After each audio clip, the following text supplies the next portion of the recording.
muallim ke, ada muallim kita ada malam ni, jadilah.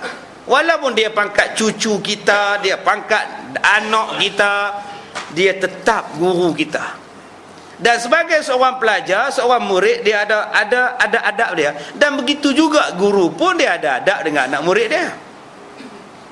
Dia ada adab dengan anak murid dia. Tuan-tuan buka dalam kitab Fiqh Al-Awlawiyat, tulisan Yusuf Qardawi, dalam bab keutamaan pekerjaan.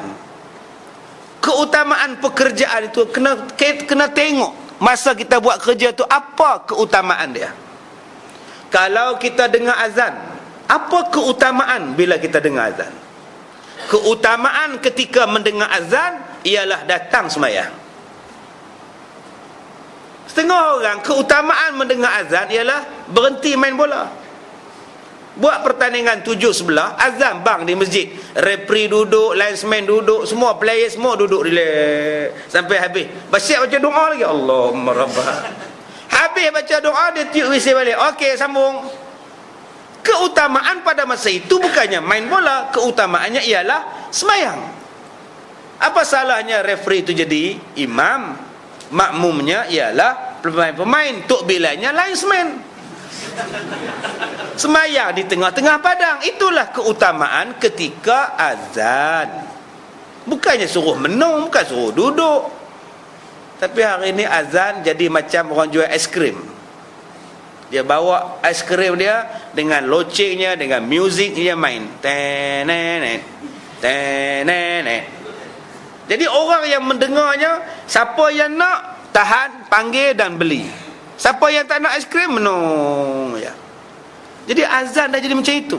Yang mana nak sembahyang, sembahyang. Yang mana tak nak sembahyang, menung, buat kerja. Jadi seolah-olah sudah tidak ada beza lagi antara promosi aiskrim dengan promosi untuk solat. Apa keutamaan ketika mengajar? Keutamaan ketika mengajar ialah mengajar anak murid yang berada di hadapannya. Ini adab guru. Adab guru tu apa? Mengajar anak murid yang berada di hadapannya. Jangan kisah orang yang tak datang. Jangan duk mengajar orang yang tak datang. Setengah tu ustaz, dia mengajar orang tak datang. Ataupun dia mengajar dengan benda yang tak ada kena mengena dengan apa yang anak murid nak tahu. Ini bukan adab yang baik. Keutamaan guru ialah memahamkan kepada pelajar-pelajarnya. Kadang-kadang tak faham, pelajar tak faham. Ustaz tu kata apa jenis kono aku tak faham. Aku tak faham apa dia kata. Itu sebab tu anak murid lari. Pasal tak faham. Bila anak murid lari, dia marah pula. Saya tak pernah marah tuan-tuan kalau tuan-tuan tidak. Saya tak pernah marah. Sebab saya tahu saya gagal untuk menjagakan tuan-tuan. Mungkin ceramah saya tuan-tuan tak faham, mungkin ceramah saya lembab sampai tuan-tuan lena. Jadi bukan salah tuan-tuan, salah saya kalau tuan-tuan lena. Okey, saya akan marah diri saya dulu sebab saya apa dia lena. Adalah benda hak saya ajar dia tak faham ke, dia mengantuk ke sampai dia tertidur. Jadi itu adab-adabnya. Baik, kemudian kata Nabi, umat Muhammad yang berkemenangan sampai hari kiamat tadi, la hatta taqumas saah. Kalau mereka berpegang kepada hadis Nabi dan Quran, mereka akan menang sampai kiamat. Sesungguhnya pada sepotong hadis dalam masalah 140 tadi menunjukkan ada umat Muhammad sallallahu alaihi wasallam yang berkemenangan di dalam agama sampai hari kiamat. Mudah-mudahan kita menang. Walaupun kita dah mati, kita duduk di dalam kubur, tetapi sebelum kita mati itu kita mempertahankan Islam, kita menang. Tuan-tuan jangan bayangkan tuan-tuan ni dalam kubur ni duduk saja-saja. Dalam kubur ini tuan-tuan menjadi tempat istirahat kepada kita. Orang tanya pada saya, ustaz tak letih ke mengajar ustaz? Saya rasa tak. Tak letih. Pasal apa tak letih? Saya kata buat kerja untuk agama, letih apa? Buat kerja untuk Tuhan, letih apa?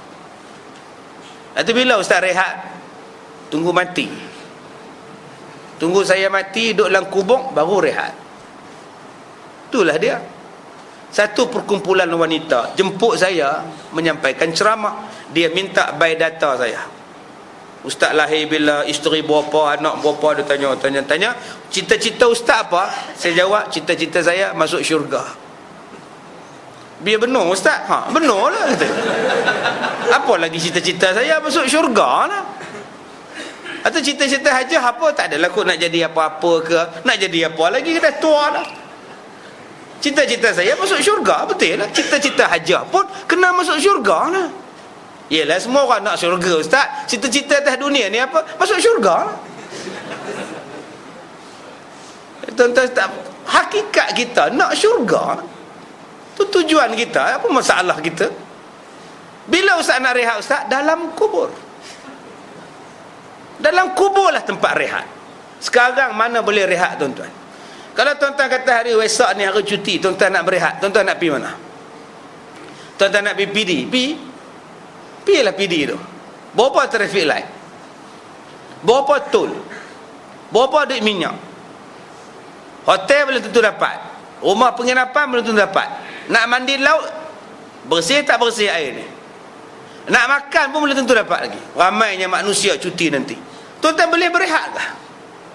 Tak boleh rehat juga. Tak boleh berehat. Berehat yang betul-betulnya ialah mati. Itu pun kalau kita jadi orang baik dalam kubur. Bila kita jadi orang baik, rehat betul-betul. Tenang je. Tak ada siapa ganggu. Rehat kita dalam dunia, telefon bunyi. Rehat kita dalam dunia, anak menangis. Rehat kita dalam dunia, ting-ting, jualan langsung sampai. Nak rehat apa? Macam-macam bunyi tuan-tuan. Nak rehat apa tuan-tuan? Tak rehat. Jadi yang rehat betul-betul ialah di dalam kubur, dengan syarat kita menjadi orang baik. Macam mana nak jadi orang baik?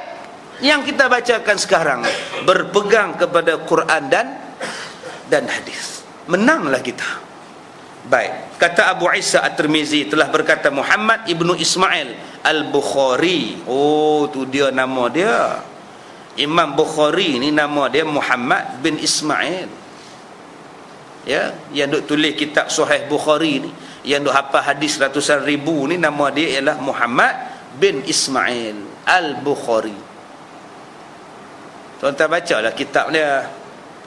Belilah kitab tu, bukannya mahal pun, dalam 6 buah tebal ni, 6 buah. Tak mahal pun, 600 je. 660, minta diskaun dapatlah 640, 20 kot.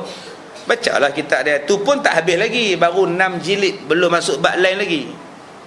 Tuan-tuan baca tebal tu tuan-tuan. Ni kita punya Bahrul Mazi ni 3 kot tebal dia. Baca ni tak payah makan nasi pun tak berarah. Kenyang dah tuan-tuan. Kalau tuan-tuan baca pukul 9 sampai pukul 12 tak rasa lapak tuan-tuan. Nak asal baca aja nak selak lagi. Asal baca aja nak selak. Kalau nak selak tu bacalah. Tak teringat nak makan tuan-tuan. Lapak kita ni jadi kenyang. Pak siapa jadi kenyang? Huraian dia tu, cerita dia tu, sebab hadis tu turun, dia cerita apa yang berlaku pada masa itu. Seronok tuan-tuan. Bila baca tentang hijab, macam mana turunnya ayat hijab, apa sebab turun ayat hijab, apa turun ayat yang berbunyi dalam surah An-Nur itu, ya ayyuhan nabi qul li azwajika wa banatika, apa sebab ayat itu turun, apa jadi hadis sebelum itu. Baca tu pun seronok dah tuan-tuan. Imam Bukhari duk cerita apa, mai Umar Al-Khattab tengok isteri Nabi yang bernama Saudah ni menyorok. Umar kata dekat Saudah, tak payahlah menyorok Saudah. Aku tengok hang menyorok tam mana pun aku kenal. Aku kenal hang. Terus ada nyorok lah. Umar ni bila orang tengok jumpa Nabi, bila Umar tengok orang jumpa Nabi, orang tengok isteri Nabi, Umar ni kata apa? Aku tak seronok lah orang duk tengok isteri Nabi. Aku tak seronok lah isteri Nabi yang mulia ni orang pakat tengok, sebab yang mari ni bukannya baik semua, ada yang hati jahat. Umar jumpa Rasulullah, alangkah baiknya Rasulullah kalau isteri tuan tu pakai hijab ya Rasulullah, di rumah tuan dia pakai hijab ya Rasulullah. Saya seronok tengok. Tak lama selepas itu turun ayat hijab membenarkan kata-kata Umar Al-Khattab radhiyallahu anhu. Umar pun tuan-tuan menasihati Rasulullah sallallahu alaihi wasallam. Nabi yang mulia ni tuan-tuan, Umar nasihat.